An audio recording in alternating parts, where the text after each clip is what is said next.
semuanya, welcome back to my YouTube channel.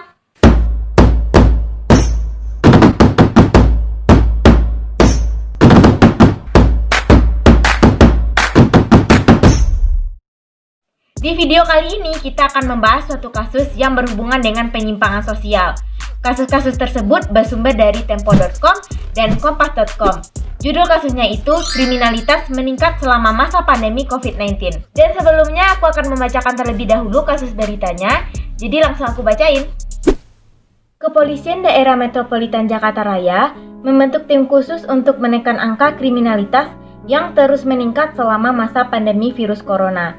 Kepala Hubungan Masyarakat Komisaris Besar Yusri Yunus mengatakan setiap kepolisian resor tengah mendata daerah yang dinilai rawan. Pendataan itu menggandeng Bayangkara Pembina Keamanan dan Ketertiban Masyarakat atau Babin Katipmas, serta pengurus rukun tetangga dan rukun warga RT dan RW. Pendataan ini juga dilakukan di wilayah perkantoran, sentra perekonomian, dan perumahan. Konsentrasi perhatian ditunjukkan ke wilayah pemukiman dengan alasan kejahatan yang paling sering terjadi mencakup penyalahgunaan narkotik dan obat terlarang serta pencurian kendaraan bermotor. Akan kami tingkatkan patroli di wilayah-wilayah yang terpantau rawan tersebut, ujar Yusri kepada Tempo kemarin.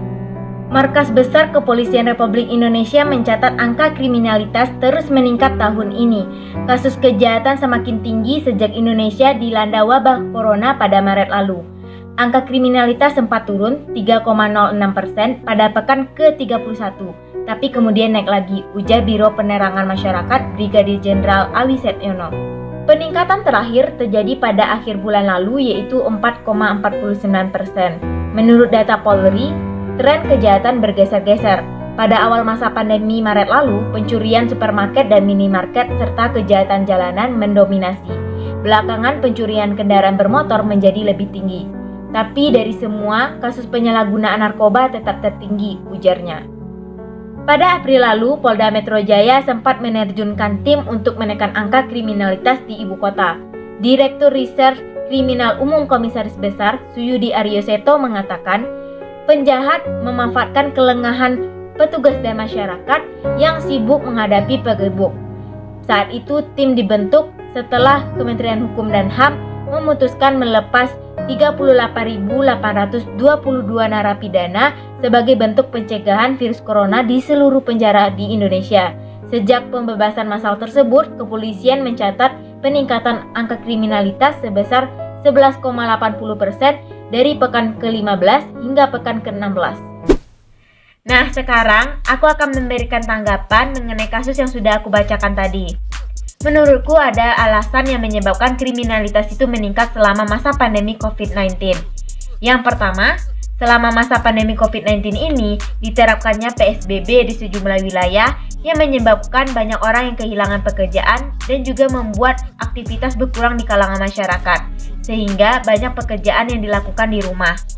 Kemudian, karena bekerja dilakukan dari rumah, banyak terjadi pemutusan hubungan kerja atau yang biasa kita sebut dengan PHK. PSBB dan PHK membuat individu mengalami tekanan karena kehilangan pekerjaan mereka. Sehingga untuk tetap bertahan hidup, mereka dipaksa oleh situasi yang membuat mereka melakukan tindakan yang menyimpang, salah satunya yaitu tindakan kriminal. Yang terakhir dari kasus berita tadi juga dijelaskan bahwa Kementerian Hukum dan HAM memutuskan melepas 38.822 narapidana sebagai bentuk pencegahan penyebaran virus corona di seluruh Indonesia. Namun, kebijakan pembebasan narapidana melalui asimilasi tersebut justru menimbulkan masalah baru di tengah masyarakat. Para napi yang sudah dibebaskan tadi masih melakukan aksi tindak kriminal mereka di tengah masyarakat. Jika dikaitkan dengan teori penyimpangan sosial, maka kasus ini bisa dikategorikan ke dalam teori Merton. Menurut Merton, perilaku menyimpang itu terjadi sebagai bentuk adaptasi terhadap situasi tertentu. Dalam hal ini, peningkatan kasus kriminalitas terjadi sebagai adaptasi dari situasi-situasi yang dihadapi oleh masyarakat selama masa pandemi COVID-19. Di sini aku juga akan memberikan kepada teman-teman bagaimana sih caranya menanggulangi kasus kriminalitas selama masa pandemi COVID-19. Menurutku, sebaiknya kita harus lebih waspada dan berhati-hati selama masa pandemi. Dengan cara, pertama kita tidak membawa atau memakai barang yang mencolok, Dan yang kedua, kita pastikan bahwa kendaraan kita terkunci dengan aman. Dan yang ketiga, kita tidak keluar pada malam hari. Keempat, kita pastikan rumah kita dalam keadaan aman dengan cara memastikan pintu dan jendela kita terkunci. Dan yang terakhir, kita pastikan bahwa kita memiliki nomor darurat agar ketika kita dalam keadaan darurat, kita bisa menghubungi pihak berwajib untuk menolong kita. Solusi untuk menekan angka kriminalitas selama masa pandemi COVID-19 ini, menurutku sebaiknya pemerintah meminta masukan dari kriminolog dan juga melakukan interferensi apa penyebab sesungguhnya. Dan yang paling penting itu pemerintah memenuhi kebutuhan dasar warga negara sesuai dengan Undang-Undang Penanggulangan Bencana dan juga Undang-Undang Karantina Kesehatan. Nah, selesai pembahasan kita kali ini. Semoga bermanfaat bagi teman-teman. Thanks for watching.